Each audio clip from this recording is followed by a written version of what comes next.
Welcome everybody to today's ONOS ODTN use case team meeting. Thanks for joining. We have some good updates. Um, the meeting, as usual, is recorded. Will be published on YouTube. I think I am up to date on publishing the meetings. If not, I'll make sure to upload the latest ones up there too. So, just a brief update on the ONF Connect video. I did not get any review, any comments, meaning that at least to my understanding, the video is good, and I can go ahead and publish it. So I'll do that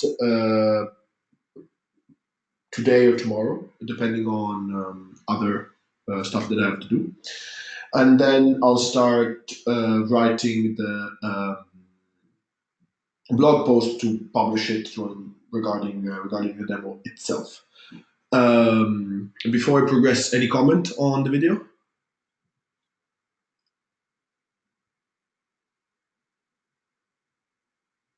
No? Okay, good. Then I'll go ahead and update it today/tomorrow.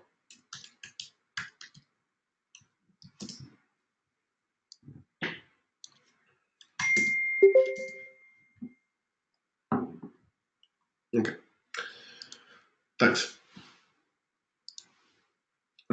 Second bullet point is a successful lab trial that is now getting written down in an OFC paper for the Candy, the TIP group that was basically a lab trial of a packet optical solution, including entity elements and the ODTN component for the optical network. That was successful, and we'll write an OFC paper with the results of this. And it was also announced as successful at the SDN NFV World Forum. So that was pretty good in The Hague. That was, I think, that was a good success. There's a few learnings from that, especially around the TAPI side of things, both in the northbound and in the southbound in relationship to ONOS, that we would probably need to address in some future development, but overall it's pretty good. So it's good success, that thing. Any questions, thoughts?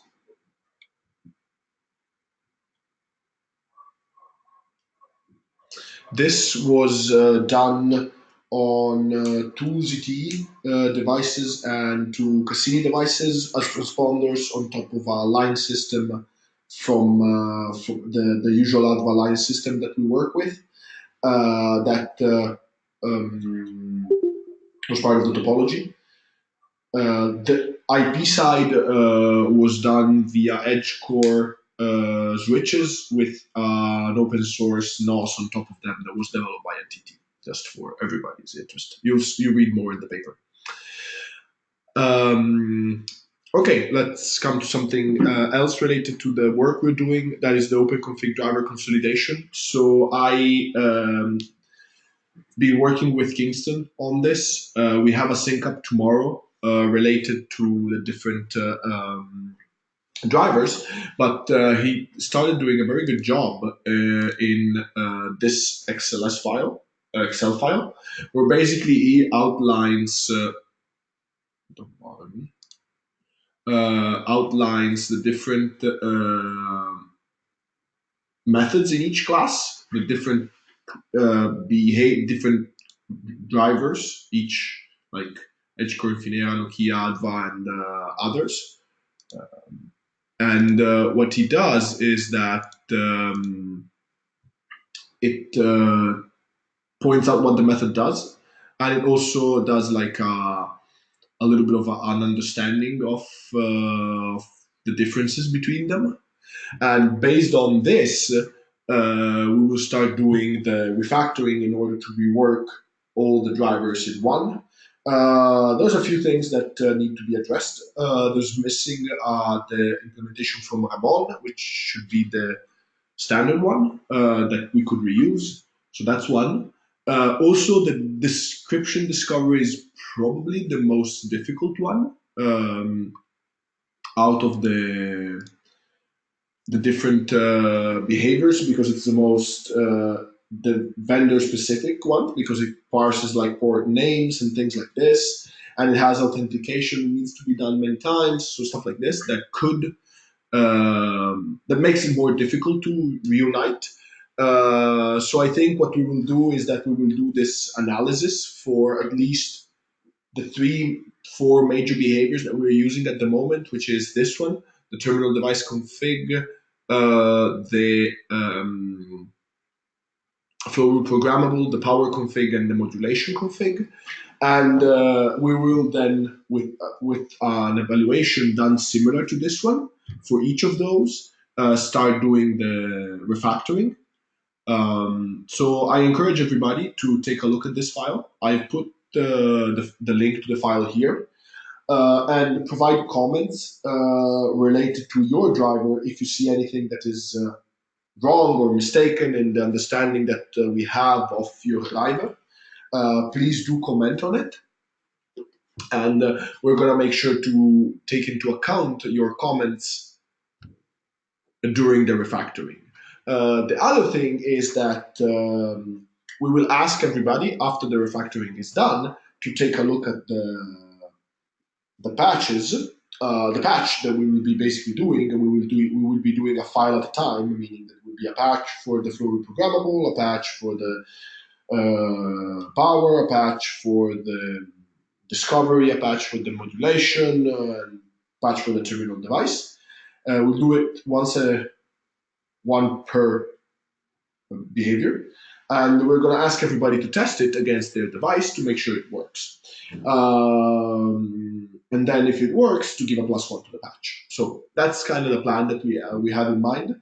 And again, I'm going to start the discussion with, I'm going to continue the discussion with Kingston tomorrow, and we will have more updates next time. Kingston unfortunately couldn't join us today, but he sent me an email about this, and we were able to get this file in place. So I think that's pretty good, pretty interesting. Any comments, any thoughts on this?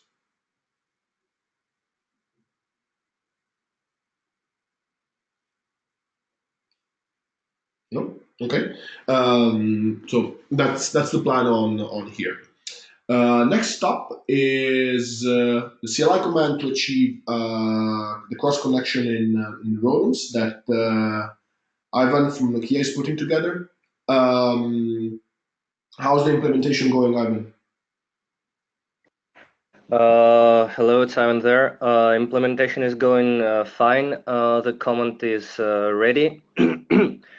We tested it here at Nokia equipment, and everything by now goes fine. So just to briefly overview, in this command, you will basically specify which action you want to do, add or drop cross connection as a first parameter. The next parameter will be passed is a device ID inside the ONOS, which the device has.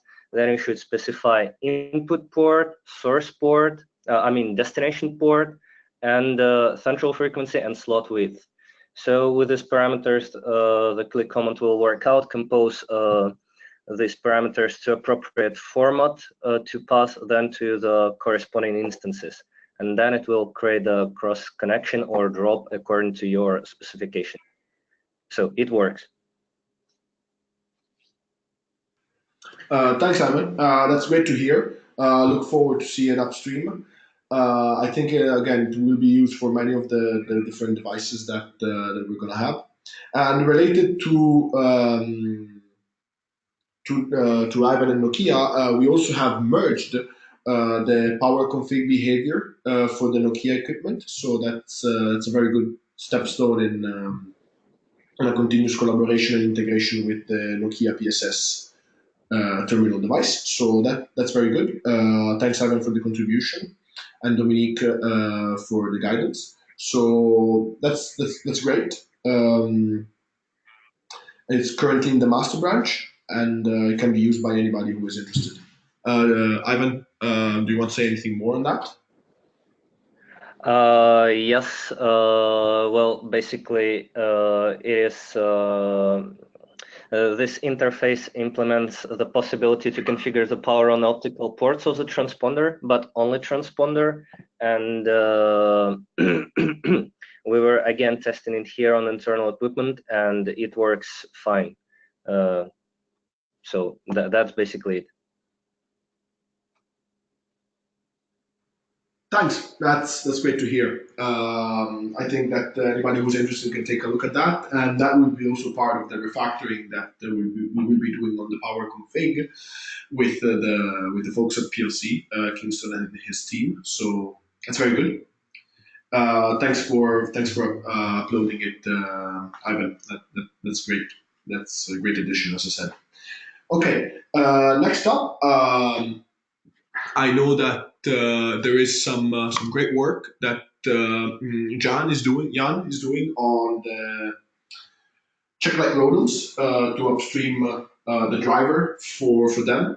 This is an initial patch, and he was able of discovering the flow, discovering the devices, the ports, and doing the power configuration of the ports. Jan, do you want to give us an update on these? Hi, Jan here. So yes, that's right. It can discover all kinds of rodents which we have. It can also discover inline amplifiers, which is a little bit of a hack, but it works. I mean, it looks as an inline amplifier as a very simple 2-degree rodent is essentially, yeah, with no head drop.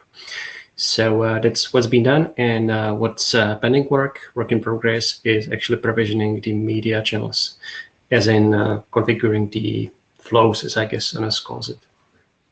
That's it. Oh, great. That's very good. And you have tested this on the physical equipment you have in the lab, right? Yes, that's right. All of the tests were on a real device with real data. So the power values are really actual and verified by a power meter.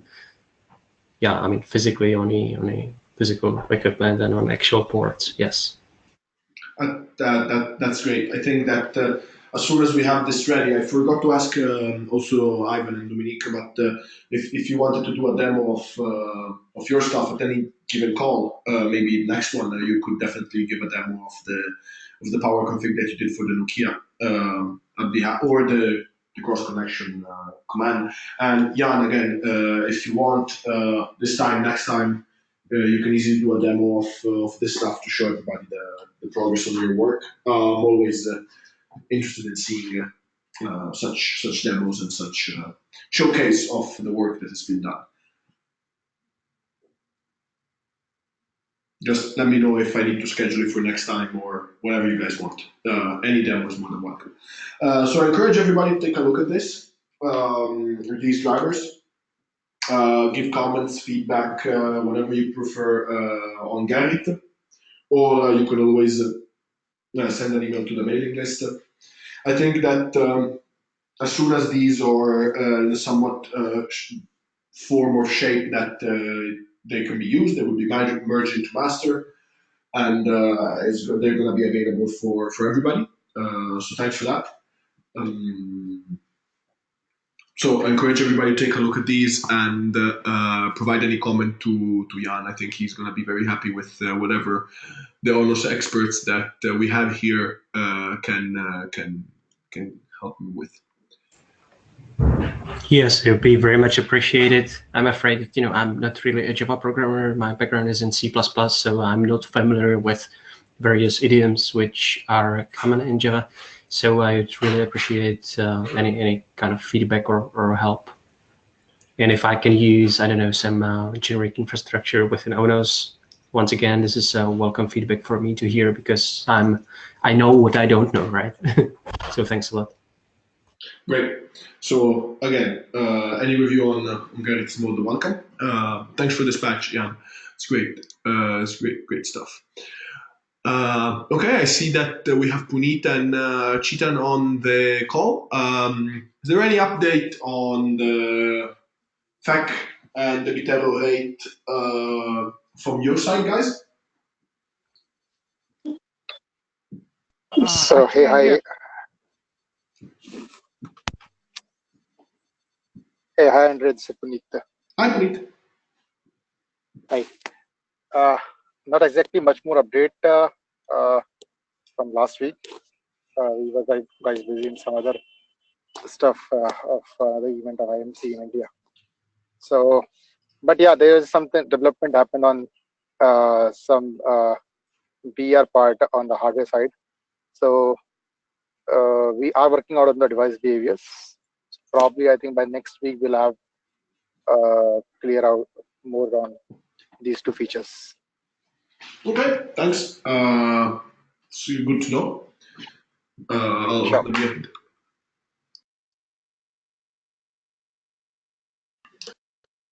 So you said next week, okay? Yeah, we'll check and we'll confirm next week.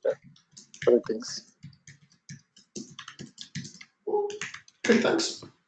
That's pretty good. Perfect. Okay. On the hardening of the alpha side, as we discussed last week, the hardening is in progress, and now we were able to reproduce the OFC demo we did in the past, and the ONF Connect demo, and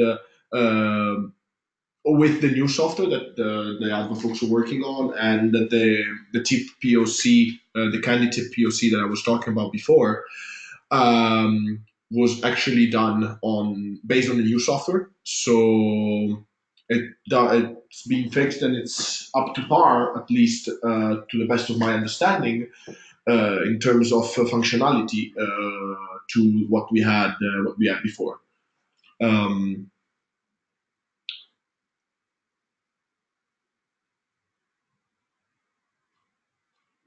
So that is, I think, a good update from the alpha side. Yes, so the past weeks there's been the trial in Telefonica del Peru, and the trial has just completed. And the first blog post that was put out by Whitestack is the following. So you guys can read more about the trial and how it went over and what exactly we did in here. It's a very, very, very simple discussion of the trial, but it's the first public writing of it. And there will be more and more at Tip Summit, and we will publish a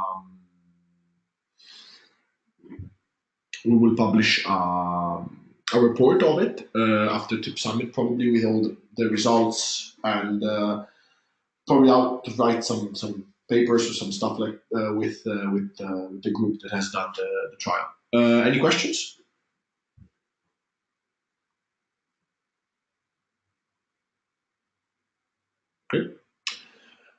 Okay, then the next step is how the GMPI integration is going. So I can tell you my side of things. As we discussed last week, I created a patch, as you can see here, that it's just a start, but it includes all the building blocks on the ONOS side for working with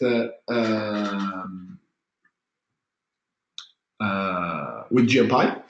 What this provides is basically a set of two CLI commands. I kept it simple for now. These two CLI commands enable to do a connection, where that is the connect GMPI command, providing a protocol, IP, port, username and password of the GMPI entity, because the connection will be done over REST. The GMPI connection request command instead, it's basically an enhanced version of it's basically a similar thing to the add optical intent command. It requires ingress and egress and a bidirectional, but instead of calling the intent service, it calls this new GMPI service that I put together and asks for connectivity from A to B. So this GMPI service basically for now provides just three methods, which is connect GMPI, disconnect GMPI, and obtain connectivity. What we were mostly going to work on is the obtain connectivity. That's going to be the focus of the point for now. And this that obtain connectivity takes in an egress and a Boolean if it's bidirectional. And what it does in turn, in the implementation, which is the GMPY manager, it what it will do is will create it will do a get against the GMPY service running in Docker probably, getting back the response, parsing the response to obtain the OCH signal and the suggested path, and create an optical intent out of it. So that will basically create an optical intent with the suggested wavelength that we get and the suggested path. In there will also be power tuning, so it will go back to each device and try and tune the power according to the requests that are made across GMPy. And so the OCH signal is basically the wavelength, while the suggested path is the path that ONOS should try and take.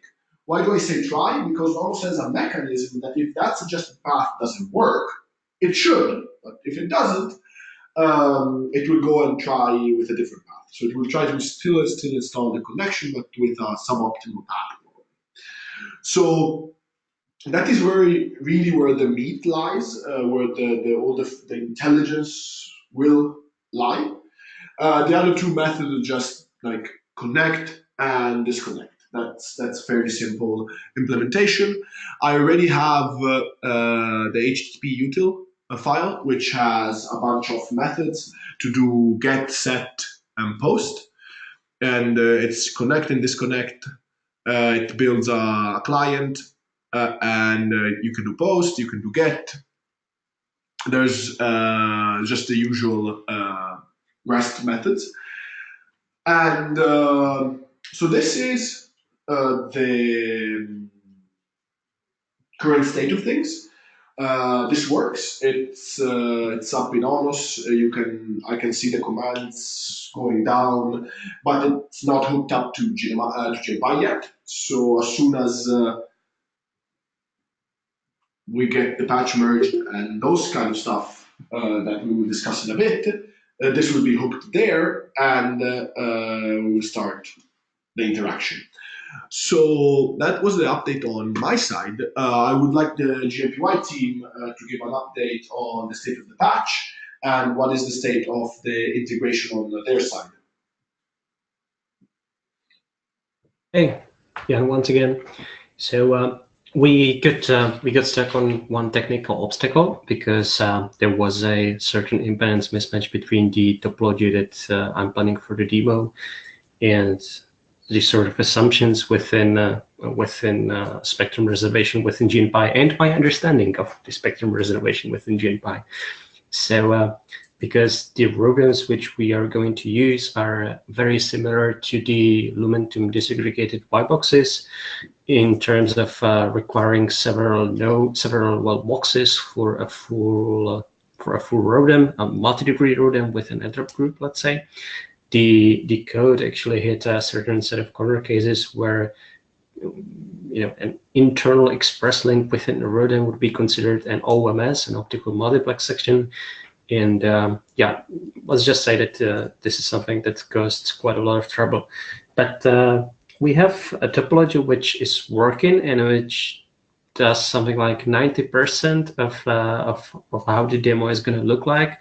So right now I'm working on turning this into a perfect match, into something that accurately describes the actual physical topology of the demo setup. And speaking about the integration, I can confirm that yes, there will be a Docker container which just I think it will be with a pre-provisioned path and all of the actual data that are needed for GNPy by GNPy for the simulation.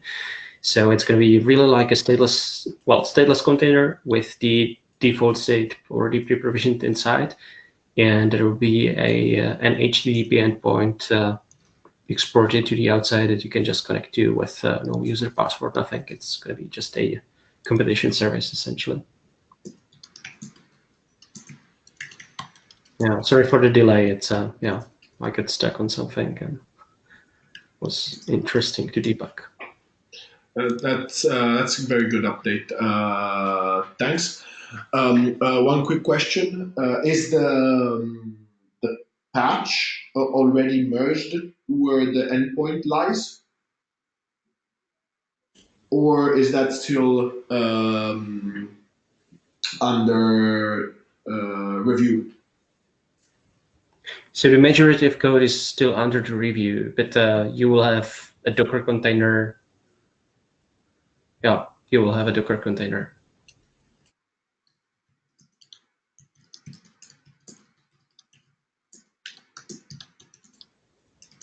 One of the reasons for this is that we are not really terribly happy with the, let's say, robustness of the wall stack. And besides, there will also be some, well, I'm not really ready to say hacks, but some sort of transformations to make the topology which we work with to something that ONOS can work with. Because in GFI, there is a set of auxiliary items, such as, for example, the fiber. And you do not really need anything like that within ONOS, because in ONOS a device is something that you can talk to, right? On the other hand, GFI performs unidirectional, by default, and that's like what the core is doing. It performs unidirectional simulation, which means that if there is, for example, an amplifier somewhere, within GFI, there are actually two internal elements, and in ONOS, that's usually the other way around. If there is, for example, an inline amplifier, you just talk to one device and you set one power from west to east and the other power for the east to west direction.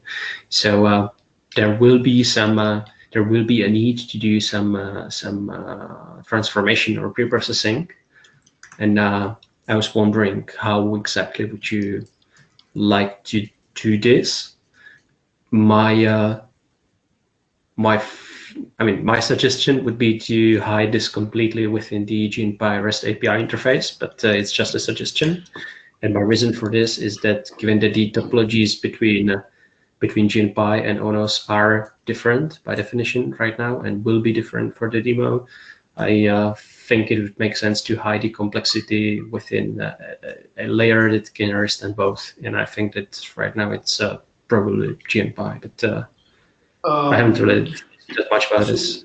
So I think that's a good point. It really depends how these elements are exposed, meaning that from my side, from the other side, I don't particularly care if I get them in a REST call. If I get these fiber nodes, or I don't know exactly how they are exposed, but let's say they are exposed as part of the path. And part of the path is you have 100 kilometers of fiber here. I don't particularly care about that. I just filter for the devices and the information that I need. So I wouldn't worry too much about exposing too much information to ONOS, because I can always, when I do the filtering, after the response comes back to me, I can always discard whatever I don't need. So I think that the tailoring should be more on the client side, because the information that you provide, such as this fiber or others, is actually interesting. It's just that ONOS doesn't have the capability to use it at the moment, but maybe in the future it can. So I would not advise outputting less information from GFI. Instead, I myself could do the filtering on the ONOS side. Does that make sense? It does, yes, but it's not just about discarding some additional extra elements. It's also about doing the mapping, saying that something which is called an because in GFI, a ROADM is a device which essentially does not do anything useful, and from the perspective of propagating an optical signal, what actually causes some signal impairments are the amplifiers. Mm-hmm. So right now you will have a node a RODEM, which sits in the middle and does almost nothing, and 6 amplifiers around it. So if you would like to have the mapping from amplifier called RODEM Amsterdam L1 preamp to a device called RODEM Amsterdam L1, for example, line 1, of course, that's less work for us, okay? But I mean, I think it would be maybe better to discuss this when once we have the container ready, and you can take a look at the actual output and see whether it makes sense for you, or whether it would be better to do the post processing within GFI. I don't really have much of a strong preference. Okay. Well, any preference actually. Yeah, that's a very good point. I think rather more than having too much information, I think yes, that correlating the information could be an important point. Yes, that I agree that we might need to discuss it. So I think that's best if we wait until we have that container there present and up and running, and then we can start seeing what the different parameters are that come back, and how exactly I need to work with them to correlate the different type of devices that you guys have, and that they can be tuned to the devices that ONOS thinks that can be tuned.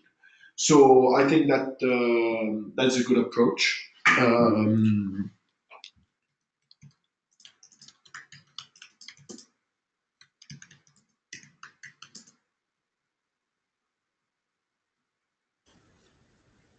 Okay.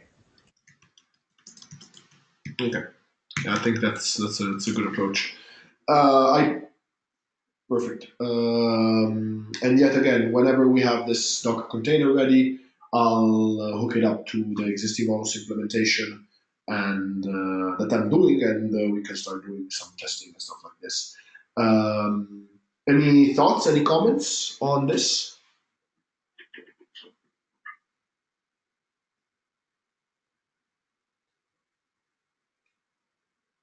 Okay. Again, this is going to be shown at the TIP Summit at the ONF booth. So if anybody's interested in seeing it in action, just come at the booth during TIP Summit, and we're gonna have it. We'll be having it there during our presence at the show. Okay. Again, 1st January 2020 release target with the stuff that we have been discussing today. The last thing from my side is that we also merged the ADVA. We discussed that, merged the Nokia transponder, and these are the in progress actions. So if anybody's interested, you can go to the Jira here and see all the items that are in progress for the different people. And you can also see who's doing what. So if you have any questions, you can ping them. And I'll try to keep this updated just to track the work. So that was all on my side. You guys have anything else to discuss, or any points that want to be discussed today?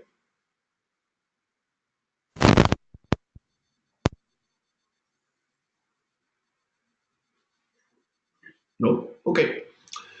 Then if not, thanks everybody. I'll be publishing the video, so be on the lookout for that. I'll send an email out, and any more information or anything else, we can discuss it offline on the ODTN channel or on the mailing list, or just drop me a message or a mail and we will discuss.